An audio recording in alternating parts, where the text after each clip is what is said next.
એ કે તમે વાંજિયા થઈ ગયા, હવે મારે તમારું જમવું નથી. થાળીને ઠેબુ મારીને ઊભો થઈ ગયો ને તેથી સગાળસા ભાંગીને ભૂકો થઈ ગયા હતા. તેથી ચંગાવતીએ લગામ હાથમાં લીધી. હો ભાઈ, એ કે બેહી જાઓ, હવે એ બાવાનું હું સંભાળી લઈશ. બેહી જાઓ.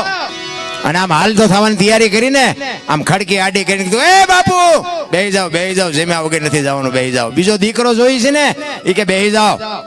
ચંડી કેવી બની છે મારા રામ. હે શું સાધુના માટે બાપુ મહાપુરુષોએ કર્યું છે.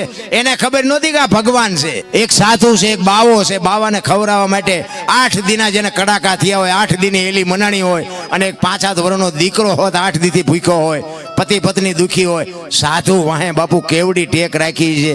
ઈ પાસા પડે, હાડીનો હણકો કાઢી વાળ છૂટા મૂકીને હાથમાં કટાર લઈને બાપુ આડી ફરી. હો ચંગાવતી કહે છે, બાપુ મારી માથે એક વખત હાથ મૂકી દે મારા બાપ, એટલે હું તને બાપ માની દઉં, પછી હું તને વાત કરું. ઈ સાધુ ભાઈ હાથ મુકાવીને પછી બાપુ ચંગાવતી કહે છે કે બાપ જાણી તને કહું છું બાવા, મારા પેટ છે મહિના 5, આશરો સીતારામનો, આય કોઈ નો જાય, નિરાશ બેઠો થઈશ માં બાવા, હવે તને જમ્યા વિના નહીં દઉં જાવા. આમ કટાર કરી મારા પેટમાં 5 મહિનાનો ગર્ભ છે ને ફાડીને બાવા રાંધીને તને ખવડાવું. તું ક્યાં હજી ઓળખ. આમ કટાર કરી તા ભગવાન સોટી યોગ. બસ કર માં, બસ કર. ઈ મહાપુરુષો ઈ સંતો ભલા માણા.